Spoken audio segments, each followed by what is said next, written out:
What's going on, everybody? Welcome into another edition of the Tuesday Track Talk, episode number 76 with your Three Stones pit crew. I'm your tire changer, Cam. I'm your Jackman Kel. And I am your gas man, Cam. And we got another jam-packed episode here for you. Got a little bit of news, got a little bit of a short track discussion that came up over the weekend, thanks to a popular social media, just an overall funny guy. And then cover a few races that happened overall this week as far as looking in as well, looking into the weekend that is ahead. So a lot of stuff to cover. But we're excited for it. It's gonna be another great episode. So before we dive too deep into that, though, what's been going on, fellas, since we last reconvened with each other?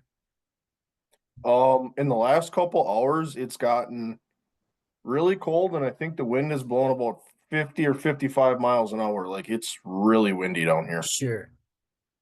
So it was really nice middle of the week. Now it's cold and rainy and it's just blustery. I'm So also I'm gonna bring up a fact here that I forgot to bring up. We've had our third pit crew member back this yep. week, and I'm sure he's regretting to be back this week. Yeah, we're back on all eight. Yeah, it wasn't suspension. It was vacation. So nothing I did behind the wall or over the wall that caused voluntary vacation. Yeah, no. Went on literally a last minute vacation last week, and yeah, it was sunny in different country, and now we're back. So Yep. yeah, wild experience all around, and ready to talk some racing again. That was a problem though. I couldn't watch much TV because it's different countries, so my phone's on airplane mode 24/7, unless I'm at the resort where I can go on Wi-Fi because I'm not paying for the international travel. Yep. but I go to watch any apps on my phone. Sorry, we do not provide coverage in this area. So Oofed. they knew right. Yeah, they knew right where I was at. So I was messing around with location services, this, that, and yeah, I was doing some wild stuff on On the old iPhone. on the iPhone, scraping corners I haven't seen before. So, Jesus. but anyways,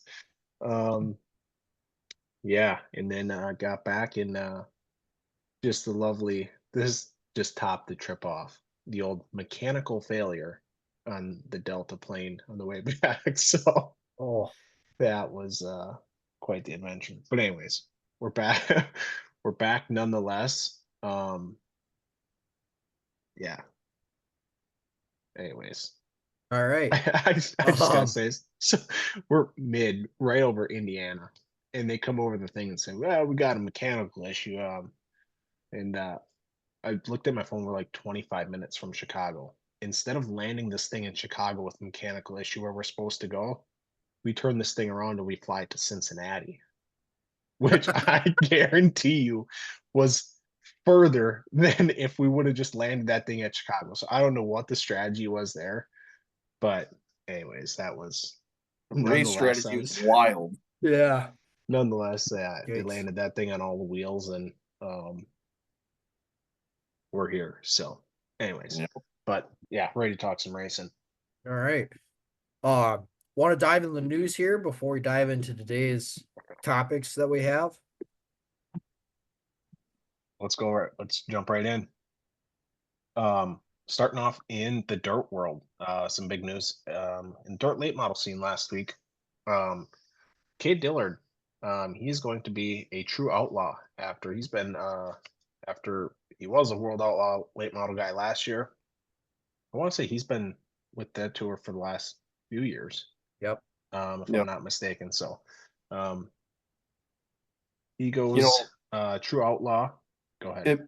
It makes sense with his modified chassis deal too. He builds his own cars, so with his CDR deal, it makes sense that he can go when he wants to go run a modified for a big money show. He can go do that because he owns the deal. And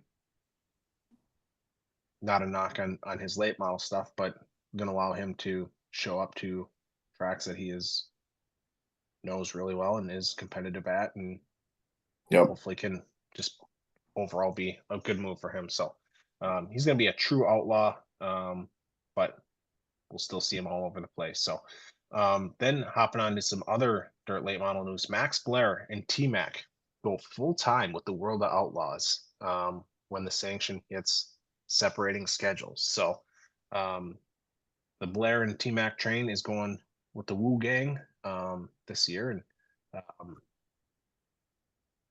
both were Lucas Oil little guys. bit. Yeah, I was going to say a little bit of a surprise there. Yep. Yeah. B-Shep goes to Lucas Oil. Yeah, it is. Lucas Oil Field is deep. So, and that ties right into the next one. One of the biggest names in dirt late models. Ricky Thornton Jr. decides he is going to go follow Lucas Oil after plenty of gamesmanship on social media, though. So he officially announces he's going to go Lucas Oil. So that field, the Lucas Oil Field, is going to be deep again this year and tough. So not incredibly surprising, but just confirmed. Yep. Jumping into the asphalt side of things, kind of all over the place with this one. Isaac Kitzmiller will be running the full ARCA East schedule with all construction racing in the number 79 Chevrolet. So ARCA getting a little more boost in their depth there. Speaking on the ARCA side of things, Carson Brown, who will come up later in the podcast, made his ARCA debut this past week at a Five Flag Speedway with Hettinger Racing. I didn't see where he finished. But again, he'll come up later in this podcast for another race at Five Flags. And then Toyota debuted its TA2 body that'll be running in the Trans Am series for the rest of the year, but it debuted this past weekend. At a quick glance, it looks very much like the old car of tomorrow. Yeah. It's like an old car tomorrow with a next gen nose, basically. Yep, it's got the wing on the back of it, and definitely a NASCAR stock car look to it. Yeah, for sure. Was that the quick question? Was that the picture? Shout out Wisconsin guy Luke Fenhouse. He retweeted a picture or posted a picture of a car. Oh, I and hope said there not, should because be- Fenhouse is a Ford guy. Fredrickson. Fredrickson might have. Fredrickson did. No, it's Yeah. Fenhouse. No, it's definitely Fredrickson. That's how I saw that news bulletin, if I'm being honest. Fenhouse posted something. This should be the Cup car minus the wing, or was that Fredrickson? That was That was probably Fredrickson. Fredrickson. Got your F's mixed up. Eesh, not a good look. All right, Yikes. I'm gonna keep searching. All right. That's all I got though on my end. I got two quick ones. Obviously in sponsorship news, just coming off of the Cup race today. Denny Hamlin ran the first race in his Progressive insurance sponsorship. They were coming on board for 18 races. So a heavy dose of Progressive insurance on the Joe Gibbs 11. So making a hefty financial investment into that racing program. And then kind of the last one, more along the lines of investing for free, if you want to call it that. Flow Racing announces that they're going to have free racing on Flow Racing, and they will broadcast 6 full events live on their YouTube channel throughout 2025. So if you're looking for that, the schedule is out, but in short, it'll be 3 high limit sprint car races, 2 Lucas Oil late model races, and 1 Mars late model race as well. So that's the 6 events that they will cover. They're kind of scattered throughout the year. So making their platform more readily available for those that are thinking about a subscription, maybe on the fence about it. They're just going to give everyone an opportunity to watch, enjoy it, see what they think. As we've always said, we've loved Flow Racing and everything that they, one, do with their broadcast, but 2, what they do to keep short track racing or dirt racing in general alive and well. So yeah, that kind of wraps up the news portion for this week. A little bit short, but yeah, that wraps it up for news this week. Two quick bulletins that I want to hit on real quick. One, I'm trying to find the actual list of races because they did have the list of races. But two, how much of that do we feel like stems off of the free broadcast that they had for the Chili Bowl this year and how I'm the sure. success was on YouTube? I'm sure. And then the other thing I was thinking about is every once in a while, Dirt Vision does like a free view you can watch through qualifying. Yep. So if I'm ever commenting on a Dirt Vision stream, it's because I'm watching on YouTube because Dirt Vision is astronomically priced. But yeah, so I mean, cool opportunity. I mean, if you're looking to watch, they posted an article on. I can't remember the events timelines. I I got know it a right couple here, were. actually. One was coming up here very soon, like March. One's actually already been ran. The other one is coming up this coming weekend. First one was the Kapota High Limit Race at Kevin Harvick's Kern County Speedway. That was the first event of that. Yep. The second event will be the night one Friday night race of the Nippy 50. Okay. From Makokata. Yep. There'll be a Lucas Oil race from Georgetown on April 25th. Another high limit race from Texas Motor Speedway coincides with the NASCAR weekend. Lucas Oil Speedway. Yep. And then the last one will be the high limit Kubota race at Lake Ozark on June 25th. Perfect. And then kind of to go off of just news in general, I'm on the X machine here just on the side, kind of keeping that feed refreshed as we're coming off the cup race. Kyle Busch, news at 18:51 on Monday. 1851. Yeah, I'll let you think about that for a little bit. I don't know what the connection is. I'm sure. Jesus. So that'd be 6:51 on Monday. Mm-hmm. Those that are not a 24-hour clock person, i.e., me, let that stew on your brain a little bit. We'll think about that for a minute. 1851. Didn't he used to have a truck that was number 51? Yeah. And when he ran Braxton. Too young. We're getting that thing. Yeah. Is this the resurgence of one truck team here? We get this thing tuned up for about 3-4 years, and then we're gonna he throw sold all the another stuff off to Spire. then we're gonna put again another kid behind a seat that never mind. Easy. Yeah. I know how you're gonna finish that off, but ouch. Okay, that's the news. That was 3 minutes ago if you're on the X machine. all right. Gotta post something positive because it definitely wasn't anything to do with his racing today. Oofed. Ouch. Okay, You're just. I mean, he's been talking him up about the last couple of weeks, and then he followed us up with that kind of performance. Jeez. Okay. And sorry. Go ahead. We'll cover that when we get to the Homestead race. Yeah, correct. All right. This one was a spontaneous topic that came up due to some a video that old Kenny Wallace posted. So if anybody follows Kenny Wallace on social medias, whether it's Facebook or X mainly, I think he does a little bit on YouTube as well. You know, his coffee with Kenny conversations that he has. Yep. Just kind of takes whatever hot topics going on, sips his coffee, gives his opinion, then lets the people have it do their thing.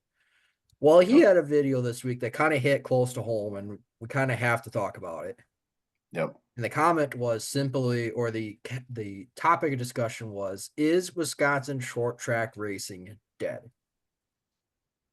So the gist behind it was that somebody had called him because they had one of his old trophies, wanted to connect to get him said trophy. Was from Wisconsin, an older gentleman, we'll say that. Yep. And basically got in conversation and told Kenny that Wisconsin short track racing is dead. Yep. And Kenny was like, I don't know about that. So he talked about it, didn't throw anybody under the bus, but he let the people of Wisconsin speak up.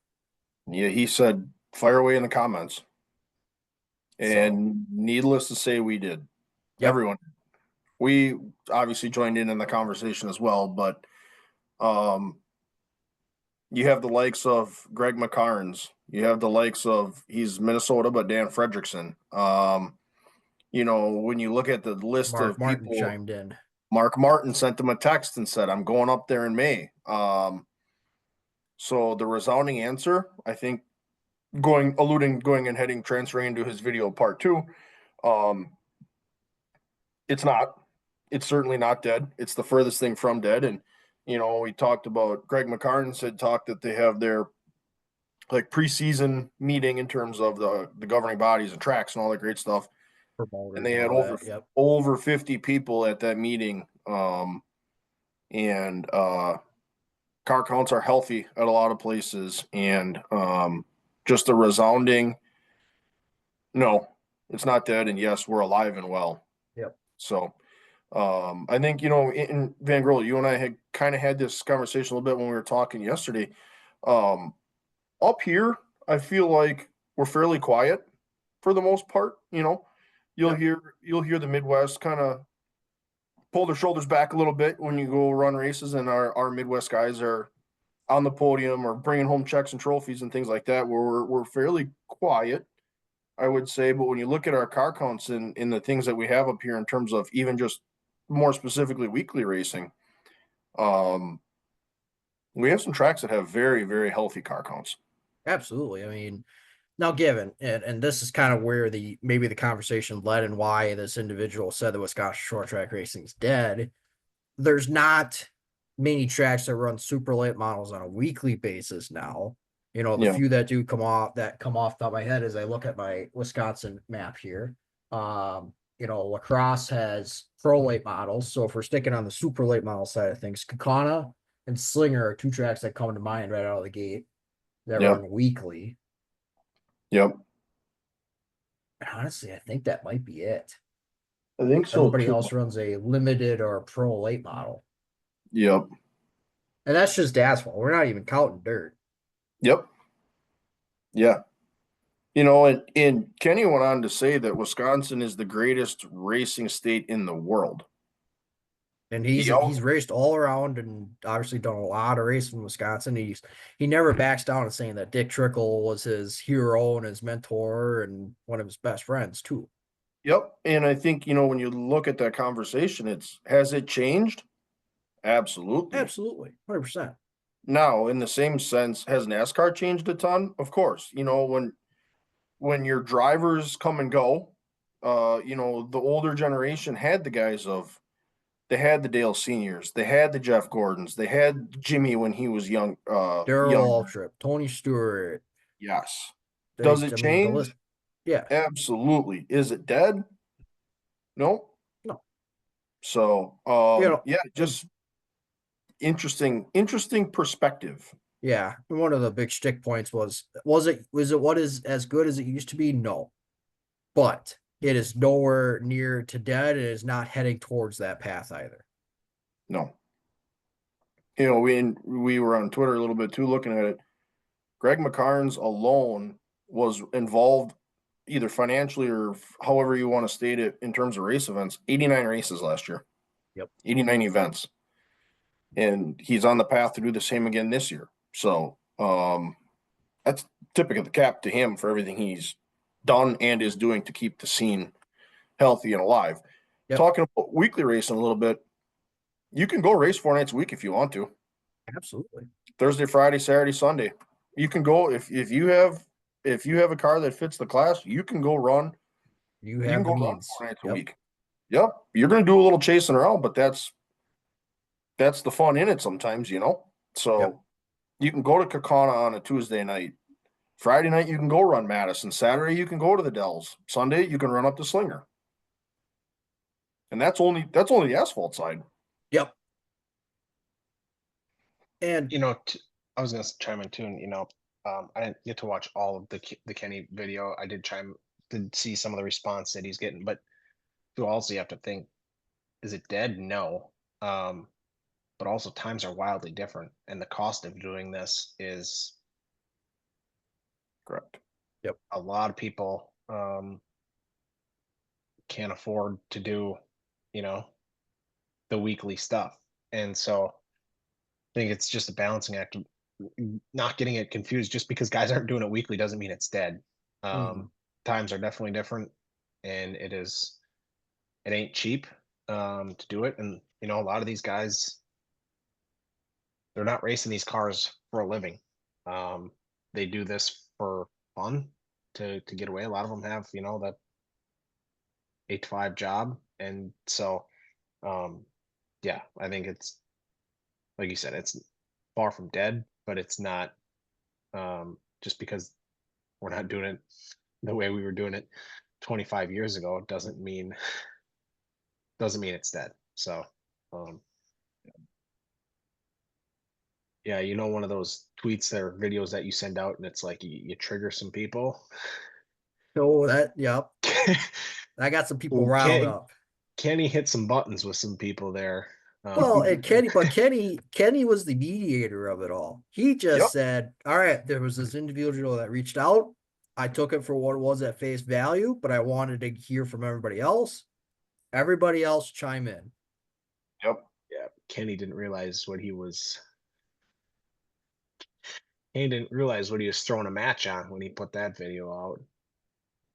But again, that's somebody on a very, very large platform that said, take this at face value. I haven't been there in a little while.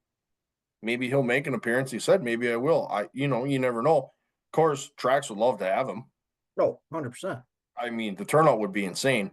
But he just said, okay, I'm gonna let social media do its thing. I'm gonna take those that have the numbers and the backing to go with it, particularly Greg McCarnes and Dan Fredrickson, who were the two he mentioned in single. And he said, so no, it's not dead. It's just different. And you know, when you look at the racing from called the early mid 90s, it's hard to even compare them side by side just because times are so different. Yep. So yeah. Yep, for sure.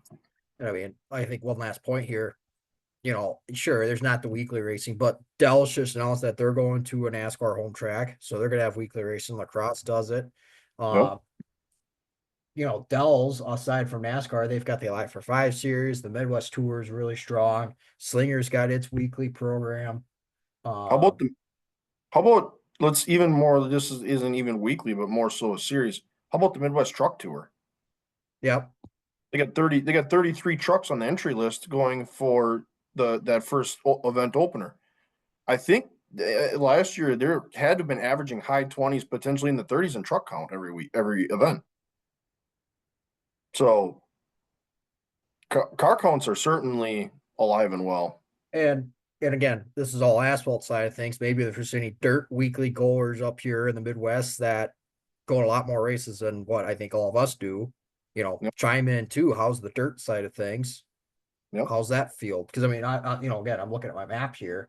I've got a ton of dirt tracks. I mean, Christ, I got probably three of them for sure within, call it an hour and a half of my front door. Yep. For sure. So Yeah. no, it's Good conversation for a stage that is, I would say we are relatively quiet sometimes, yeah. but But you know what? That's not a bad thing. you're not making the news for the wrong things. One more point I'm going to make, and I got to bring him up because he's one of the short track gods when it comes to the short track scene, literally the short track scene, Matt Weaver. Yep. When he came to Kaukauna for the Dixieland, I don't know how many years ago, he said the line outside of here to get in just for practice is insane. And he said racing's just different up here. Yep. It is. It really is. You know, and I think people forget sometimes, you know, and I tried to post this as much as I could. There's the people around the country that are nice, but then there's the Midwest nice. Yep. You know, you very, very, very, very rarely do you ever run into somebody that's rude or disrespectful in any fashion in terms of track staff or any of the people you run through. Yeah, they might be having a rough day, they might be a little quiet, but they're never going to be downright rude to you in that sense. Yeah. So that's the other part of it as well. I think in the pits too, when a driver comes up to a guy that's maybe visiting, you know, they come up to him and said, "Welcome to the Midwest, bud. Got your ass handed to you," as he's handing him a cold beer. Correct. Yep. Yeah, for sure. So Yeah. Good conversation. Last point I was just gonna say is just because times are different, and times are different, and we don't do things, when said individual, we don't do things the same way that they did them, 90s, early 2000s, when said individual. But I think overall, the state of racing in Wisconsin, I think you could say, is healthy. Yep. Absolutely. Between tracks, drivers, car counts, like across the board, I think the word you could use is healthy. Absolutely. And he talked a little bit about younger kids not being into racing. And that's where, when you look at the Bandolero car count, where they run Bandoleros or they have that series, or your Legends cars, those car counts are just as healthy, potentially even bigger than some of your bigger stock car classes as well. So we're getting young drivers in seats early, getting track time, and developing their craft at a young age. So Yep, yeah. for sure. Well, since we're on the short track side of things, should we talk about the ESA race a little bit? Yeah. Let's touch on national tour. So I think I got to cover, or I got to watch most of this compared to you guys, Yep. if I'm going to assume. So I'm just going to hit on some bullet points here, and then maybe a little gripe that I have with today's race. Yep. I know we're trying to be more up and cheery and all that, but I had to bring this point up. Come on, be So positive. I know, good try.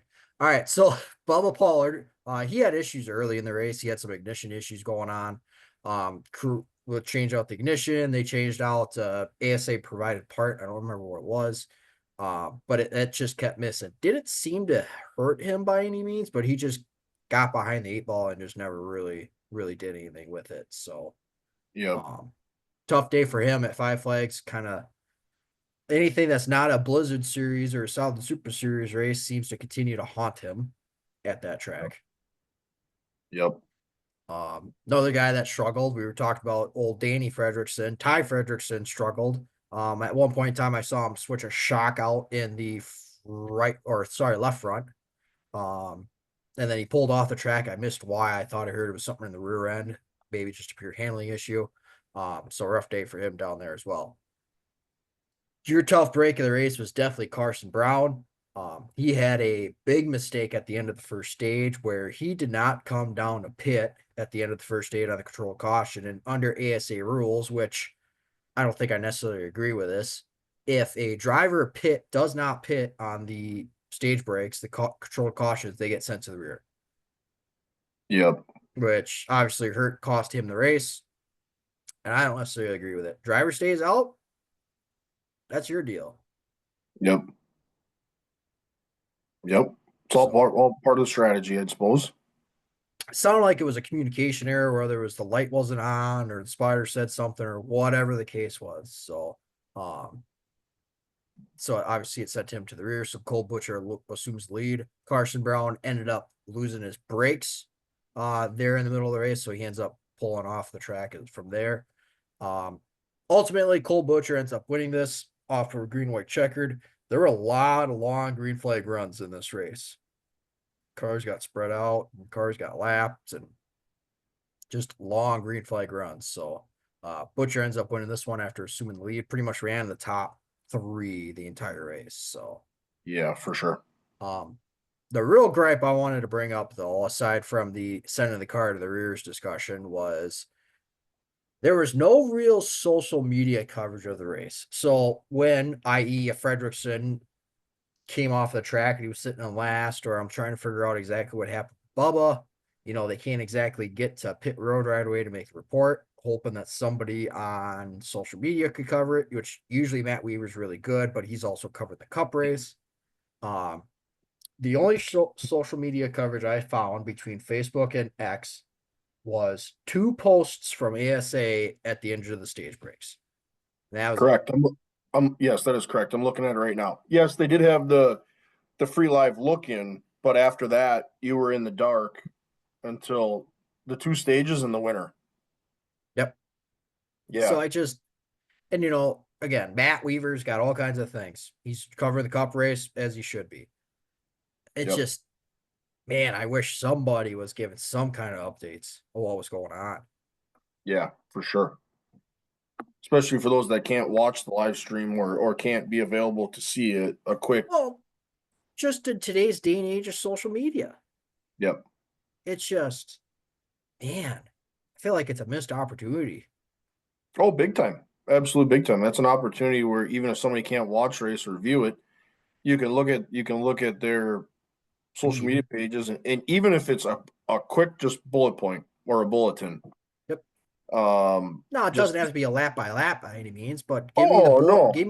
Give me the, hey, Fredrickson's out of the race because of this. Carson Brown pulls in because of brake issue. Missed pit road. Bubba's got this issue continuing on. Like, give me They're those racking 3 and updates. 4. Yep. Yeah, Yeah. Yeah, nothing. for sure. Yep. Pretty quiet. And God bless Weber's heart, because not only does he tweet, like, you can read it and visualize it. For those of us that can't watch, you can read it and like visualize what's exactly going on. But I mean,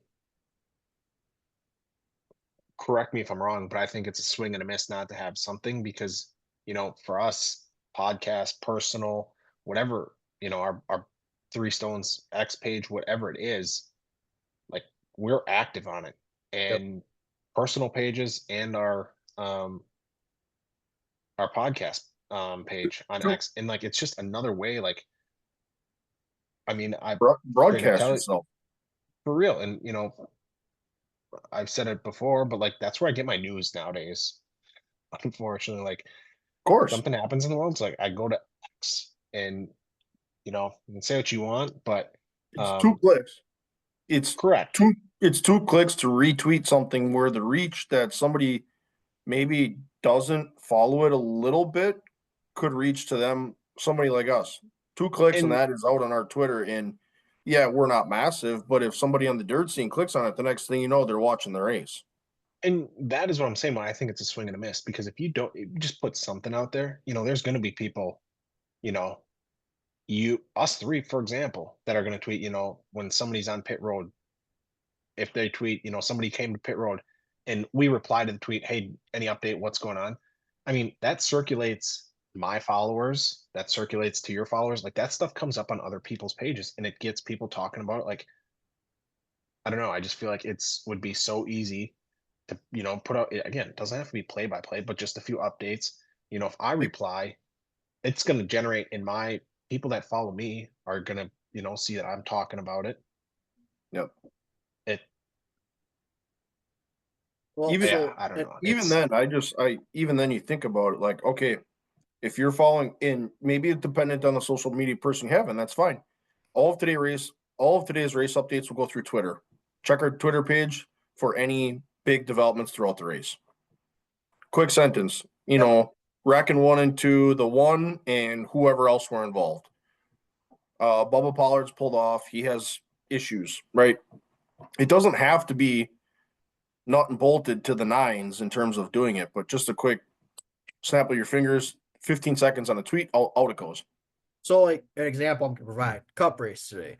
Like, Bob Pockris was in Thermal Club today. So I was kind of checking them to get Thermal Club stuff because I was kind of bouncing back and forth between my 3 streets here today and didn't exactly have the IndyCar race on loud.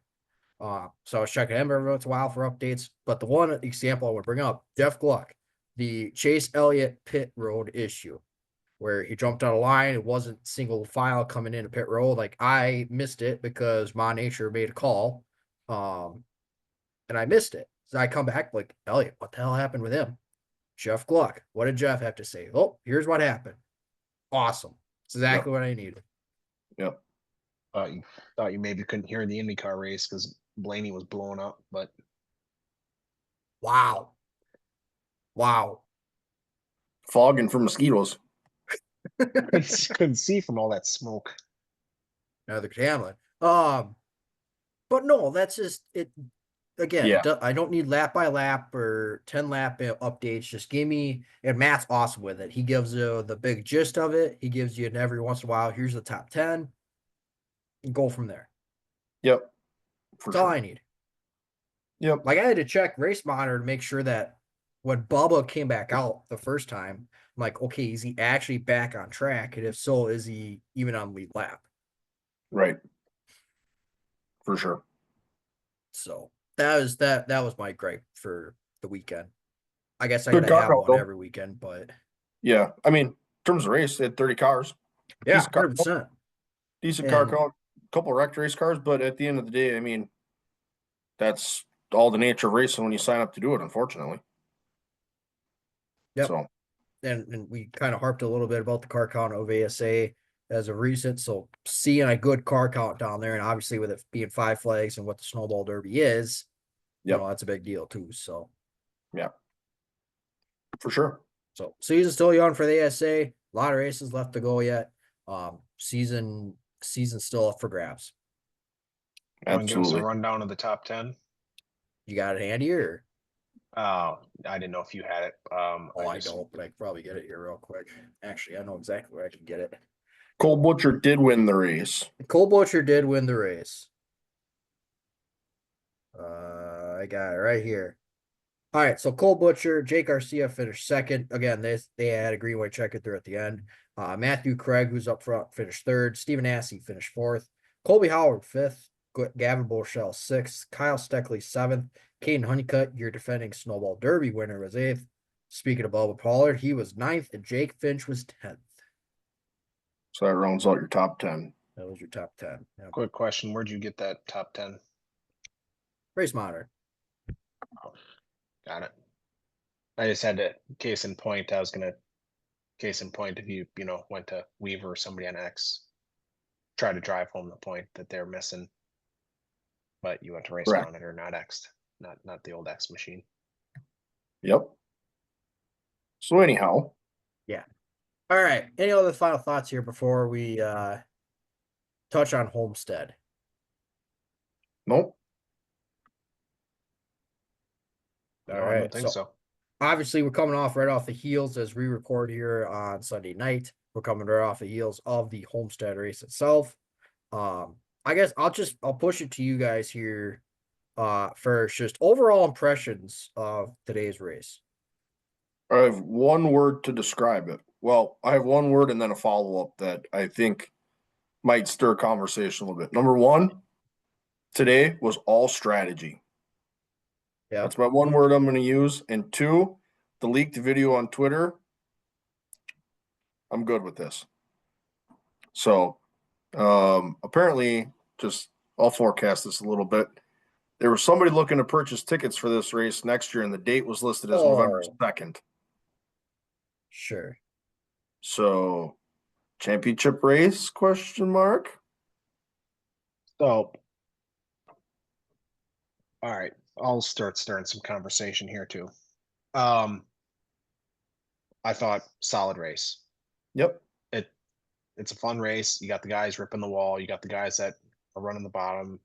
You can you get the little bit of the old slide job, so to speak. Guys that enter low and clear them and get right up in front of them. So I do enjoy this track. It's fun to watch. Now, where were they at last weekend? Vegas. Yeah, Vegas.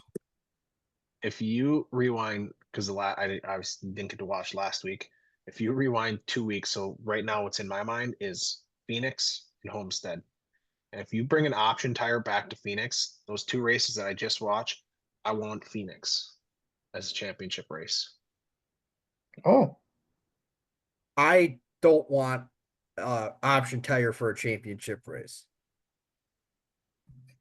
I want the option tire to be the primary tire for the Phoenix race. Cap. And the only tire for the Phoenix race.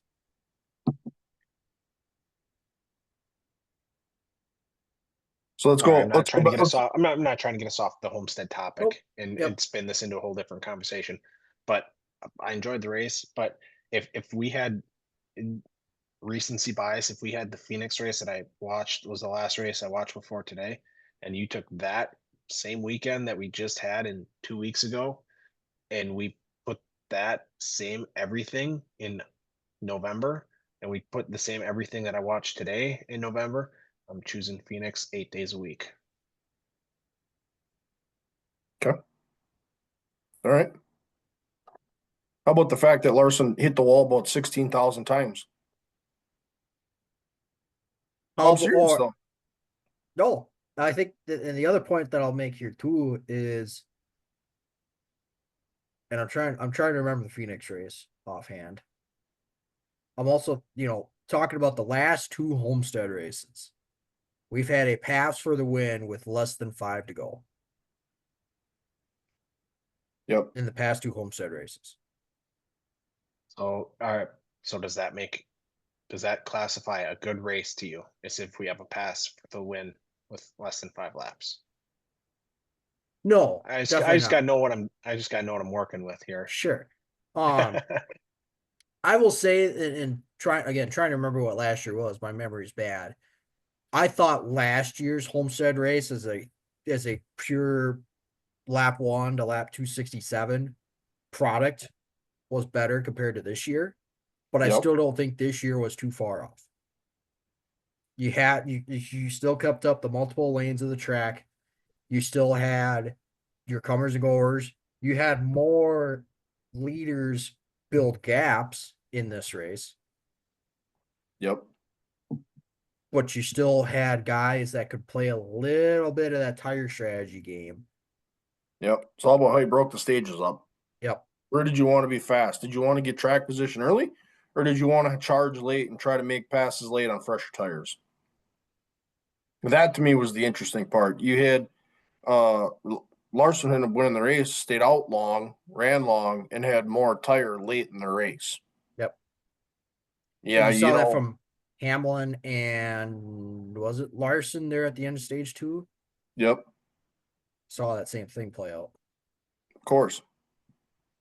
So to me, that was the interesting part of the whole race. Is there were a few other miscues in terms of Suarez spinning on pit road, uh, Blaney blowing a motor, but Barry and Logano get together on pit road, and yep, pit road's a little bit tighter down there. Probably one of the narrowest pit roads they run on the circuit. But to me, it was the tire strategy. How did you want to play that out? And it seemed that about 3 cars played it better than the rest of the field. So, those granted, those guys are really good there, but in the same sense, you could just see them coming late in runs as compared to guys that were falling off. They were still had pace to make passes, and had a little more grip in the car. and the thing too was with today's race, and Mike Joy brought it up on the broadcast. This was the first race we had a full-fledged green flag pit cycle. We're 6 races in, and this was the first green flag pit cycle that we had on the year. And we had a couple of them. And we had a couple. Yep, 100%. And let the crew chiefs and the drivers make a decision on strategy, and it got a chance to play out. So Cam dug down this rabbit hole, and I'm going to dig a little bit for him too as well. As far as the playoff race goes, we saw Phoenix where we didn't have any green flag stops versus this one. Yeah. Where are you sitting on that? What kind of a race? Well, how would you want the race to proceed? Would you want a race that's got scattered cautions that shakes strategy up, or would you want your strategy to come down to green flag pit stops? Or both? I was gonna say the fact that we're having this debate. I mean, this is where we're getting pretty greedy because I think we got 2 solid options. Of course. I guess He's going to eat his own words. Go ahead. no. I guess I'm thinking. I love the mind games of the option tire that we had. Who's going to be the first one? Who's going to be the first one to throw the reds on? And you can say what you want, but I think Ryan Preece, when he went nuclear and went 33rd to 3rd, I mean, that changed the trajectory of the day for him. But he was riding around in back with the flies and ended up finishing in the top 10. And he was the first one to do it. Yep. And so I I just think adds just I mean, and if he does it and everybody sees it, then it's like everybody sees what he's doing, and then the mind games, that I think that's just a whole new layer of mind games, as opposed to, all right, are we going to be the first one to come for gas, or are we going to be the last? Are we going to run this long? All So right, leader's coming. Yep, pull her in. We're coming with them. Get back out and assume 4 seconds back that we were when we entered the pit road. so to that okay, so to that point, the IndyCar race today, for what I did get to actually sit down and like watch and digest it, Pato O'Ward was stuck on what would be the primary tires. That's how Yep. their strategy played out. He had primary tires to end the race, and Alex Palou had the red option tire, which was the softer tire. Same scenario as we had at Phoenix. And Alex Palou came from third essentially, had to fight through Pat O'Ward's teammate and run him down in order to win the race, which he ultimately did. Which maybe touch on the IndyCar race briefly in a bit, but to that point, that's where those option tires come into play. Now, again, I don't think that's a great case for determining a champion at Phoenix, but, and I might be stirring the pot here with this comment, if we did have that option for every race, now it's a different story. Correct. I want it to play out green flag. I want to let it run and let strategy make the call. I also want the pit crews to be able to do their thing under green flag conditions. Make the drivers come to pit road when the track is hot. Single file come down, everyone's in order, everyone gets in their pit box. Yeah, you're going to have a tangle here and there, but hey, we're going to have to run a lap long because the car in the box behind us and the car in the box ahead of us are here now. Yep. You know what I mean? So that was going to be my thing, is force a hand one way or another, whichever that happens to be. I say let it run under green. Otherwise, yeah, you can pick a tire, but once you make your bed kind of scenario with those tires. Sure. That's So the other scenario I bring up here, and this might be a little bit more of a realistic thing, is, and I think we might have said this before, but if we didn't, here's a good little quick conversation. Do we need to have a rotating championship race? Do Homestead, Phoenix, and your pick of whatever that third track is. Then do a rotation.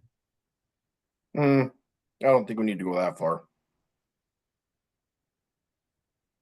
Be okay with it. If you'd be okay with it, what? Because I feel like you gotta do it 3. You gotta do 3 tracks if you're gonna do it. So what would you want your third track to be? Martinsville. Another track where we can go option tire, which, if you recall from my episode last year, create your own schedule. Richmond. Yeah. I guess I'm thinking, we rotate the Super Bowl every year. Super Bowl's Right. at a different location, city, Yep. So, the other track that I thought of, and again, this would just be it would be a home race for damn near everybody. Charlotte. Everybody's been talking about why are we racing at the Roval. Make the Roval back to the Oval, make that one of the rotating championship races.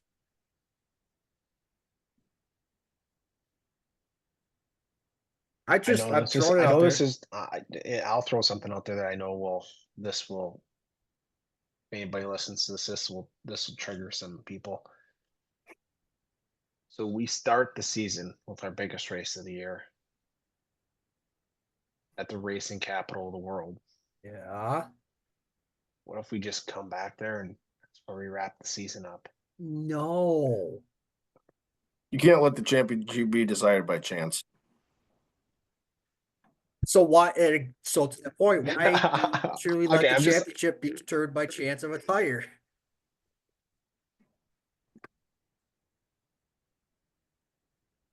I'm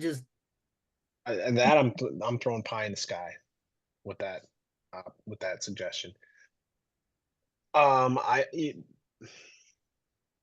I think you can there are some viable options out there that you could. Texas. Maybe Um, Darlington.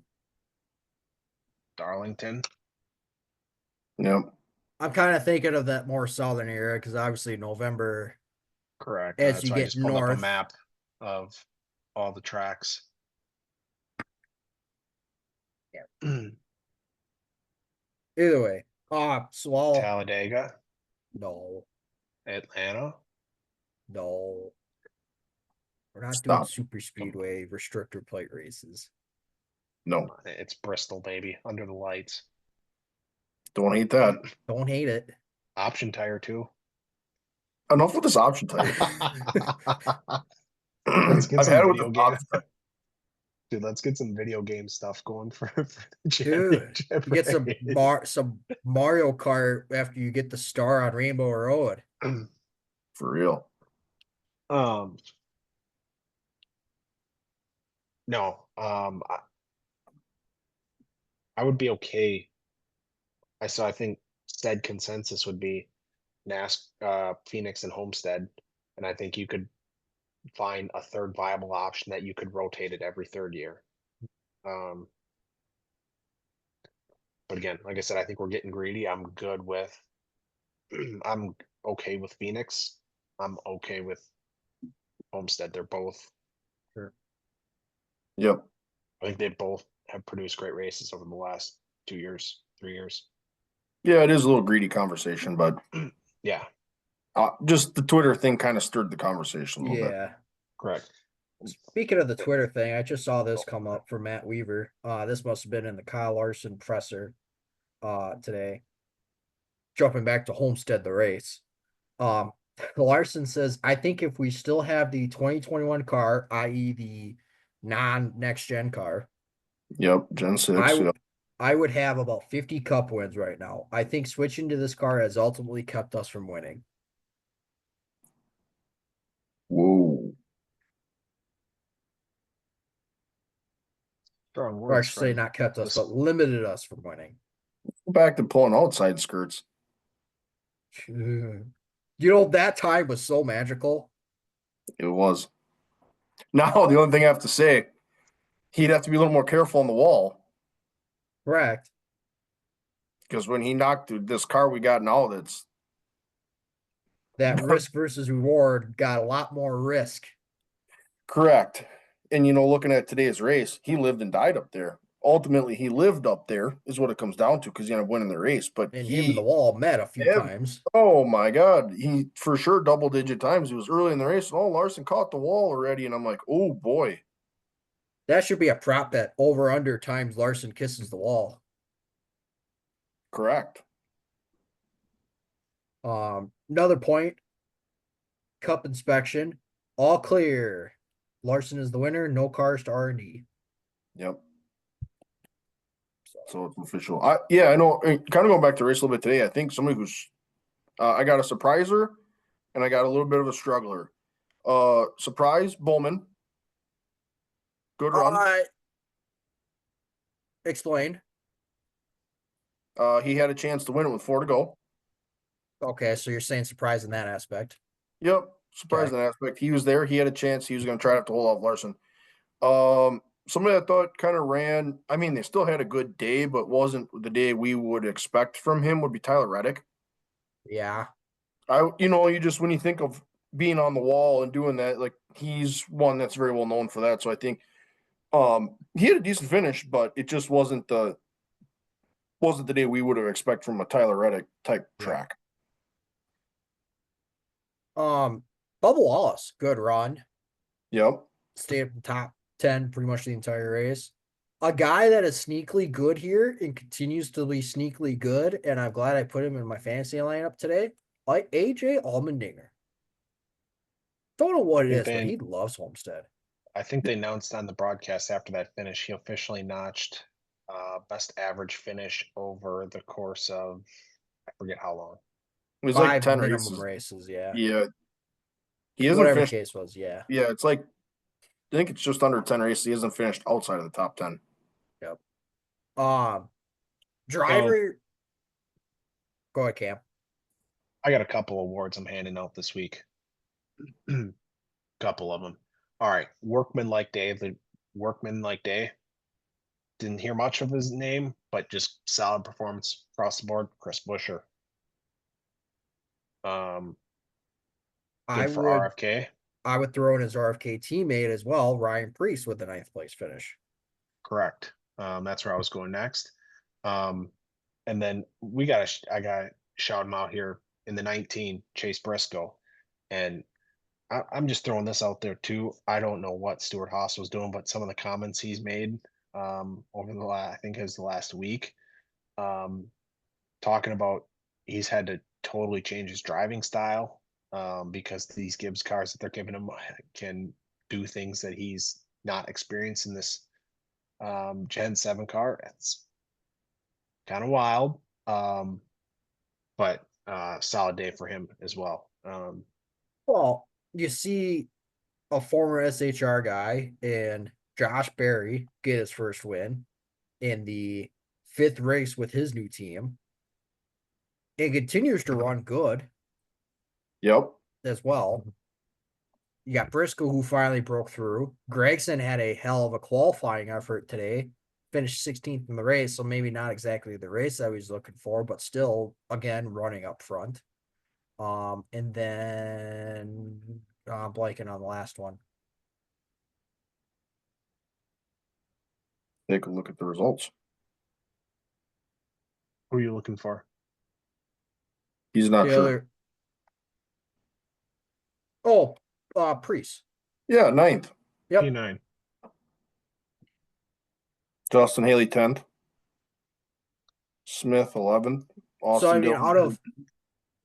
out of I guess those 4 SHR guys, Josh Berry did the worst at 17th, and again he had the pit issues.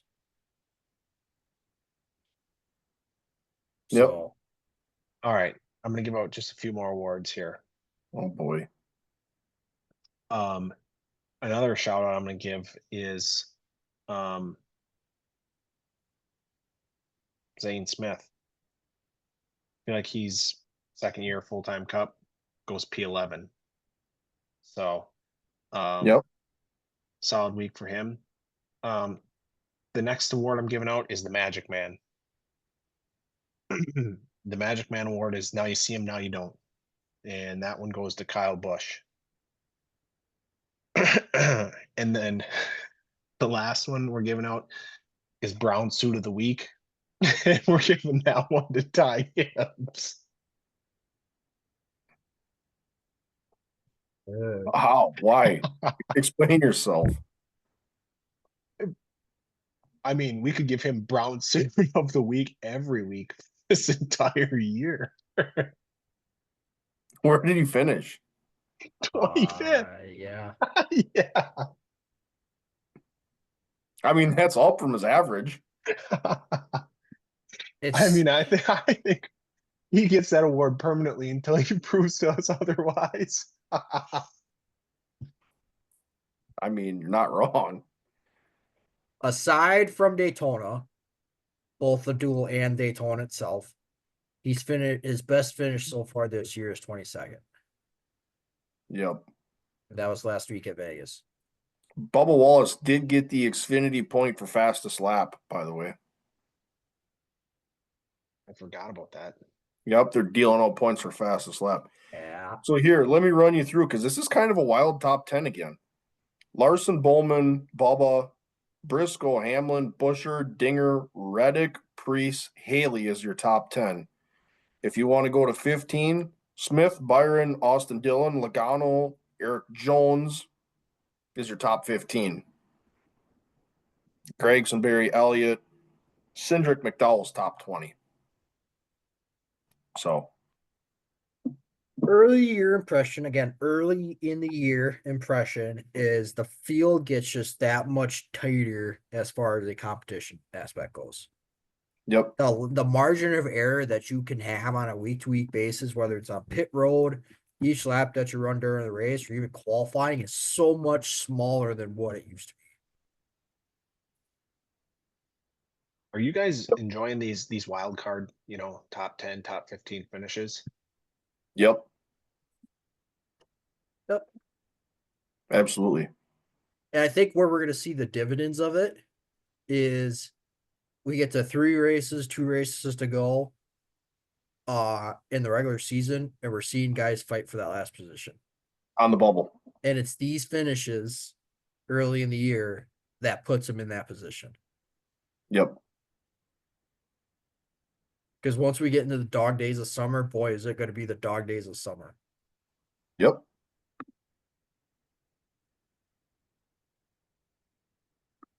So Brad K. Shit. I don't know who he was in the pick'em against in fantasy, but I expected him to go forward, and it's like he had a parachute on the back of his car today.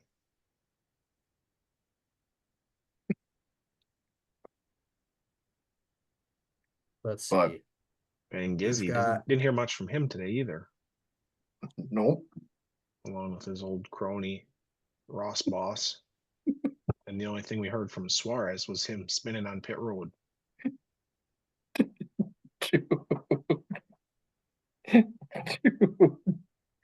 You good?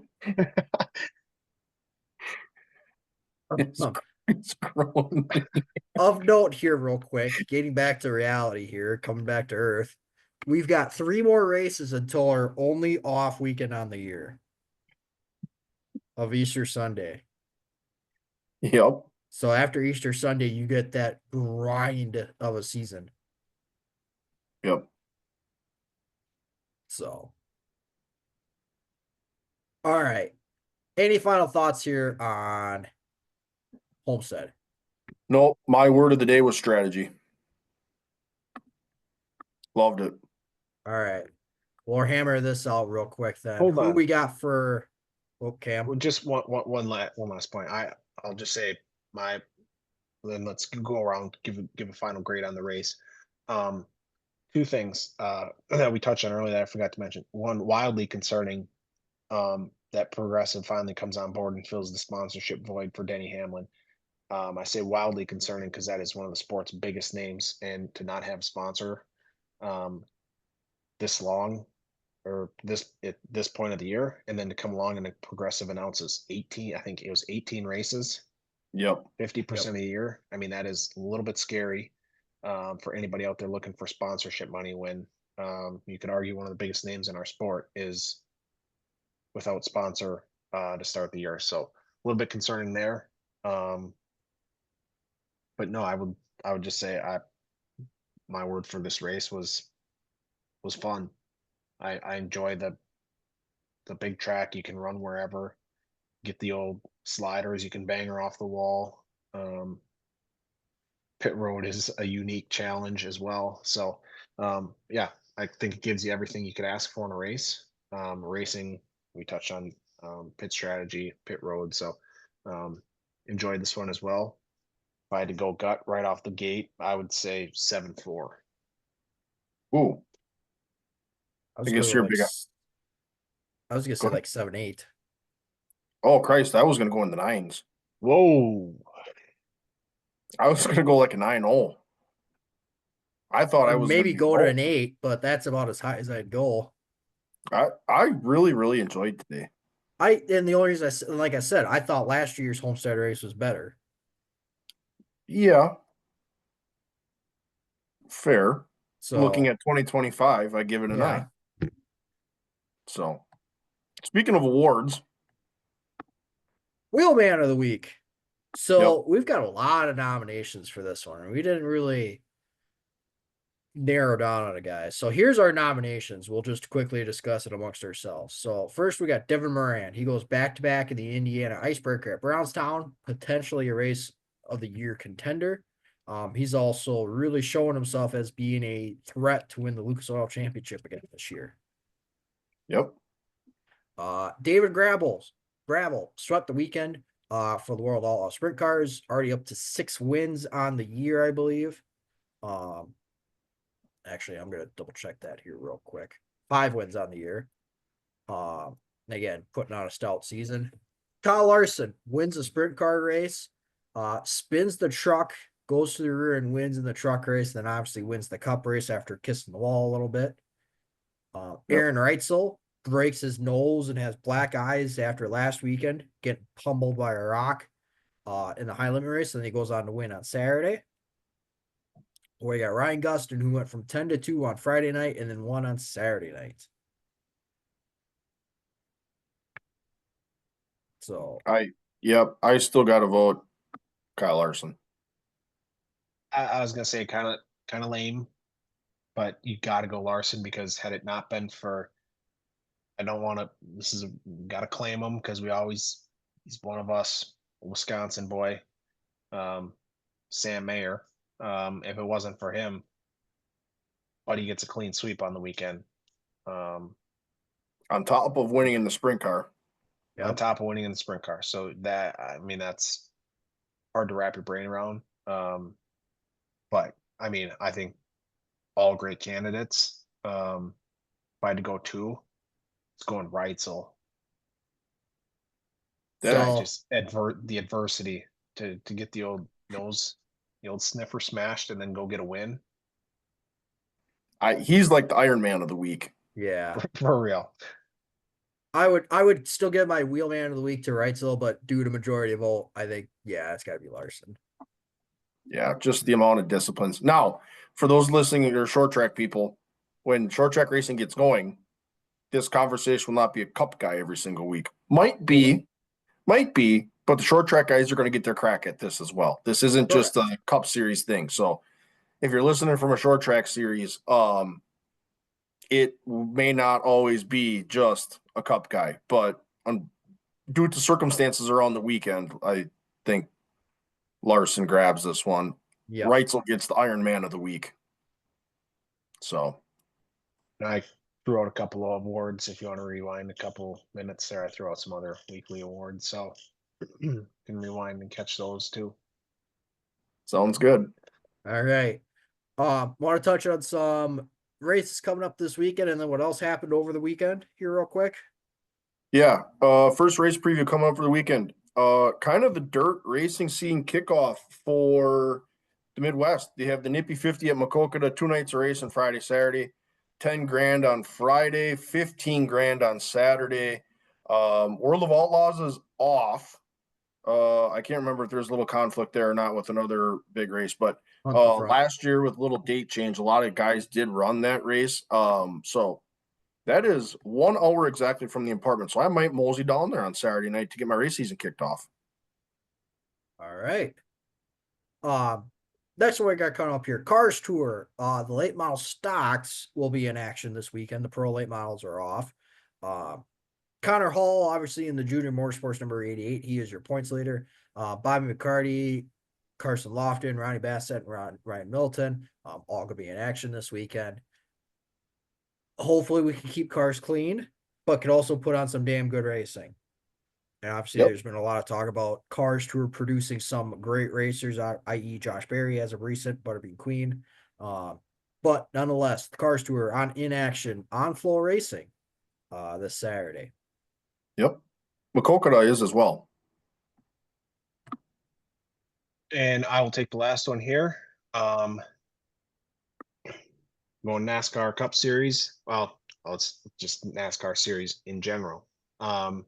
We got all 3 NASCAR Series, and we're going, as Denny would say, short track racing at Martinsville this coming weekend. So this is going to be all 3 series.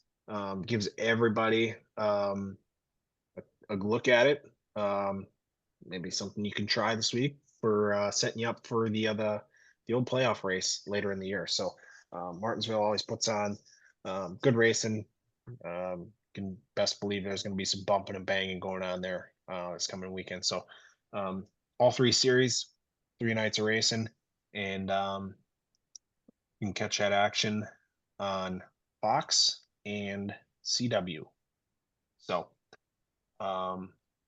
speaking of that, how about that Xfinity race? How about well, and I was gonna say, we've been talking about option tires a lot. That'd be kind of cool to bring an option tire to Martinsville. All right, let's I'm gonna quickly run through I'll quickly run through who winners were this week, unless Cam's got something else he wants to bring up. Nope. Go ahead. Okay, I'll run through the winners and then Cam, I'll let you run through upcoming other races this week. High limit, Kyle Larson obviously won on Wednesday. Brad Sweet won on Friday, and then Aaron Reitzel, as we talked about, won on Saturday for the high limit. Lucas Oil Dirt Series, Ricky Thornton and Devin Moran, your winners at Atomic and Brownstown, respectively. Kyle Larson won the truck race. David Gravel sweeps the weekend at Cotton Bowl for the World Outlaw Sprint Cars. Bobby Pierce and Ryan Gustin win the races at Swainsboro for the World Outlaw Late Models.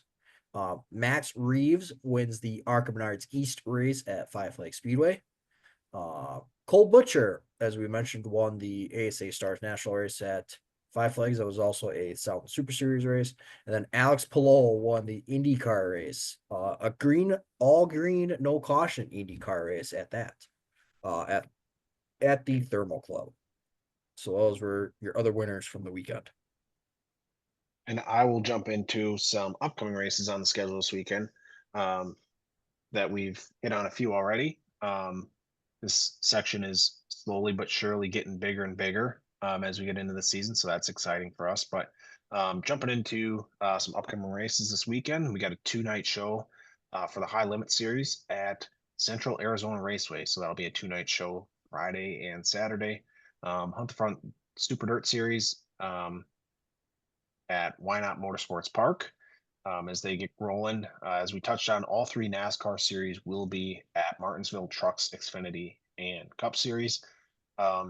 Track special, we hit on, might have a pit crew member at Makokada. I think that's how you say it. Yep. Speedway this weekend.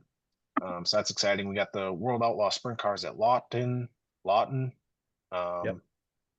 Then we got some cars tours at Wake County Speedway, and then I missed that. Hunt the Front Super Dirt Series is a 2-night show, and then last one is World Outlaw Sprint Cars goes to 81 Speedway, and then the last one here on the schedule is NASCAR Wheel and Modifieds, Thompson Speedway Motorsports Park.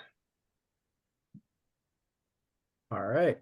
Can feel that section getting bigger and the varieties as well expanding. So, like I said, it's getting exciting for us. Real quick, we'll touch on race pick standings. Cam extends your lead. You are 100 points above me in race picks. I'm sitting in second. Obviously, Ed Blaney didn't do well for me, and Kellen, you're sitting in third. Race pick order though for Martinsville is myself, then Kellen, and then Cam. So I hate that I'm first pick. 'Cause, I mean, I hate to go with this guy back to back, but he's really good at Martinsville. And I feel like I have to go with him. But I'm halfway second guessing myself, but screw it. Give me Blaney. Oh, he's going for the motor guy. I wonder if Dent Wizard does pistons too. That was hilarious. Rods or pistons, maybe a block. I'm not sure. Maybe Dent Wizard does that. Kellen, you're rods up. Rods or pistons, possibly you.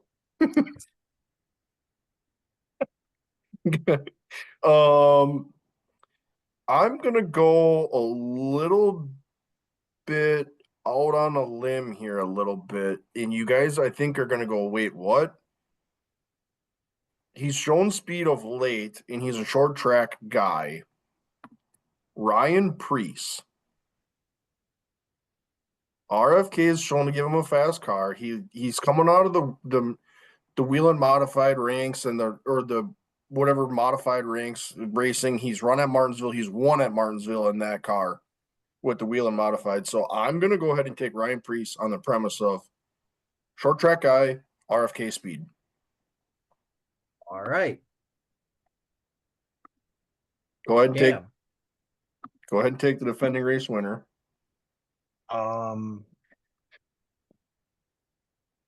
No, I'm gonna branch out a little bit. Not a ton though. And hasn't got a win there lately, but he's always strong. Average finish of 5.75 over the last 4 races. Give me Denny Hamlin. the Oh. short track racing guy. You betcha. All right. I think the last time he won there, him and Bowman did dual burnouts on the front stretch. Yep. He didn't win. Oh yeah, he didn't win though. He took the old beer can off the windshield. Yep. Fantasy update, as that's now live. So for the week I won the week at 229. Cam won the week or second at 215. Jared was third at 198. Cameron was 179. Sophie's Pit Picks 165. Gasman's Girl 158. So that shook up the overall league standings a little bit. Cameron 1142 is the league leader. Jared's running second at 1115. I make my way to third at 1076. Cam, you find yourself at 1073 and fourth. Gasman's Girl at 989 and Sophie's Pit Picks at 984. So from the bottom to the top here I come after a couple struggle weeks. So Jared hanging tough. I'm back. So If Blaney didn't blow his motor, I'd be in a lot better position. I would have hit on everything. I would have gotten all my pick'ems. I would have gotten all the points. I had it perfectly set up until Blaney decided to puke a motor. Yep. Looking ahead to next week, I think we've been working on this one for a while now. I think we're all excited for this. We've got another guest locked in, a different perspective, not a driver, not somebody behind the wheel. So we're excited to bring in somebody new for next week. This will be a big one for us. It kind of leads into the start of our race season up here. So we'll get to do a little season preview, a little dive into one of our favorite series up here as well. So we'll just kind of leave it at that. But we are beyond excited for next week. So that will be fun. So that'll be a big one next week. We continue to broaden the horizons. And, That we do. Oh, yeah. So I think the best we could say is things are getting interesting, and we're going to continue shooting shots until actually we're going to shoot shots forever. So we'll just leave it at that. Yep. Any other final thoughts here, fellas, before we sign off for the evening? Nope. Ready to rock for next week. No, I think this is, yeah, like I said, when I was touching on some race preview or upcoming races, you can feel it's getting exciting. The upcoming races, the disciplines are growing a wider range. There's more and more you can watch. So we got to get through this last little snowstorm here, and hopefully get out on the other side of this and officially get some warm weather and get into racing season. So it's a fun time of year. Yep. Absolutely. So with that, make sure to comment, like, subscribe us on YouTube. We're on X, we're on Facebook, we're on Instagram. We're on all your podcast listening platforms. Obviously, we have the video version up on YouTube every week. Be sure to check us out on socials, comments, throw in your inputs as well. We always love having a discussion with you all. And as Cam was saying, schedule's getting bigger, more disciplines are opening up. It means more short tracks are opening up. Go visit your local short track. Go check out the guys that race weekly. Keep those strong so we don't have these conversations about if weekly racing is dead. Yep. So with that, thanks again for everybody for listening in. Look forward to our interview next week, and as well as covering racing for then. But until then, we'll see you all next week on the Tuesday Track Talk.